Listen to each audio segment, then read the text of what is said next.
Welcome back to Flipping from Mick. Last time, I told you about the first few deals on my journey toward a 52 Mantle, and we put a whopping $68 on the scoreboard, but without a single dime coming out of my pocket. Now later in this episode, we'll see if I made any more progress. But first, let's take a closer look at Mantle's cards across his career. Now I do know that getting to a 52 Mantle is not going to be easy, so we're going to see what the other options are out there and which ones would be on my short list. Let's take a look. So starting with the big one, 1952. This whole show's built around the 52, so of course this is going to be on the keeper list. But we're going to learn a lot more about this one in an upcoming episode, so for now, we'll just say that it's a keeper.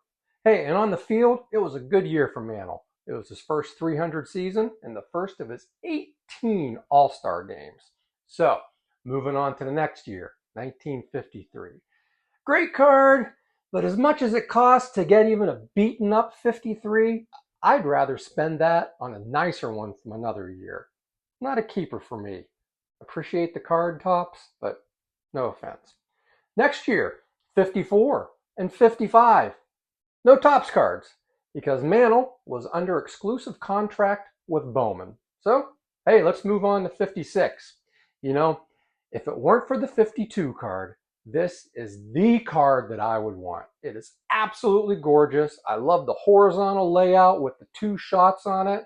And on the field, are you kidding me? 353 batting average, 52 home runs, 130 RBIs, won the Triple Crown and the MVP. That's the year that Mickey Mantle went from being an all-star to a living legend. This card, absolutely a keeper. Next, 57. So the cards shrunk this year down to the standard size that we all know today and has been in place since then. Second MVP season in a row.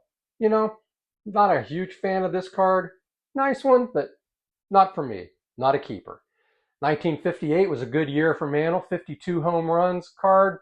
Simple headshot. Nah, not for me. Not a keeper. Moving on to 59.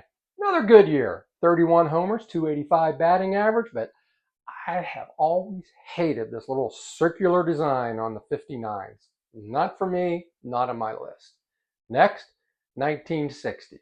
This is a killer card. I clearly have a thing for horizontal layouts with two pictures on them because I absolutely love this design. And soft spot in my heart because I owned this one as a kid when I inherited it from my older brother. No longer have it. Wish I did, absolutely.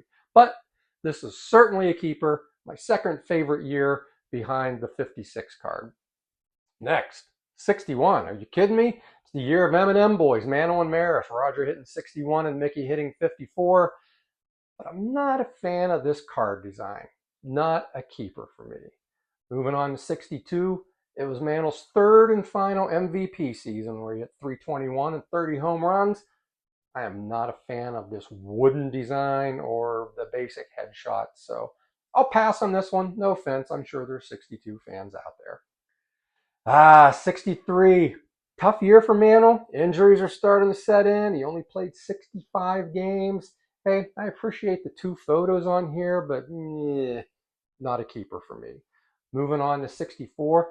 Bit of a bounce back year in the field, and it was his final 300 season. The 64 card, not a fan. Probably my least favorite design of all the 60s cards. 65, hit 255, 19 homers, 46 RBIs. You can see that he's starting to tail off a little bit. Yeah, not a fan of this card. The pennant, a little cartoony to me, so I'll pass on this one. 66, pretty strong year for Mantle. Hit 288, 23 homers, 56 RBIs. And this is the only other full base tops card Mantle that I've ever owned. And also, this is my birth year. So 66, that's a keeper. Moving on to 67. Another basic headshot. Mantle looks happy in the picture. Okay.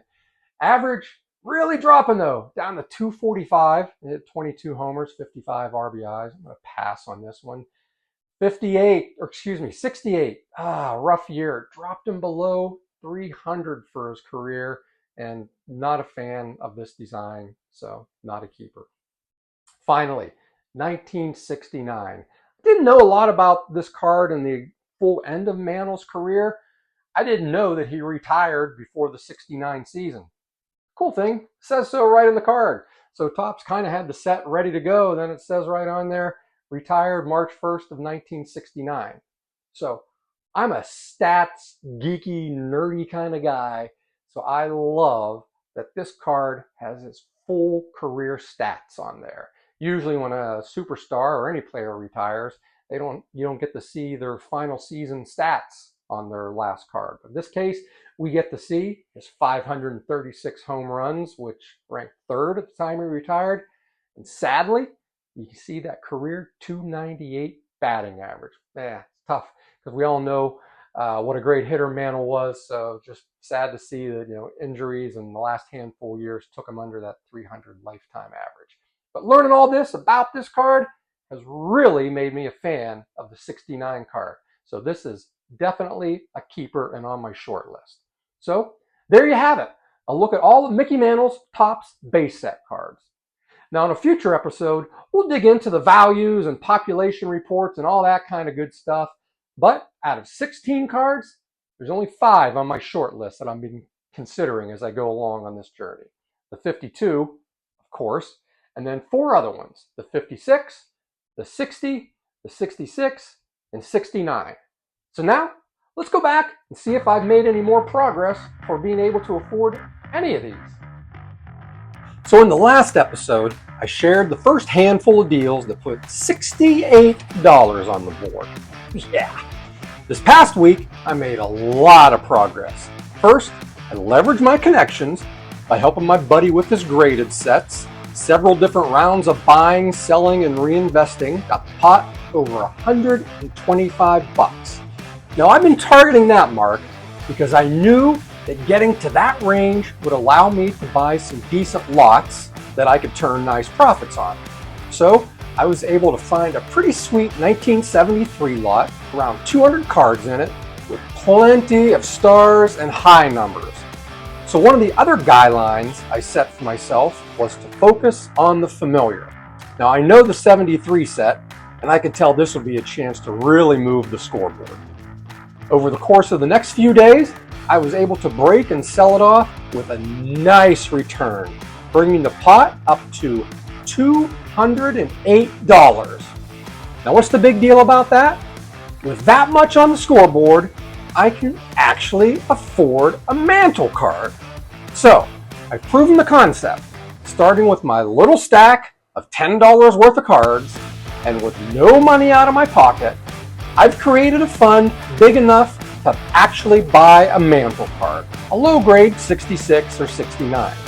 Now, the question is, Mick or no Mick? Do I take that $208 and buy a Mantle? Or do I reinvest it and work up to nicer and nicer cards? Of course the answer is no Mick. This is only episode 3. I can't stop already. So, thanks for watching, and tune in next week to see what comes next. My name's Jay, and I'm flipping for Mick.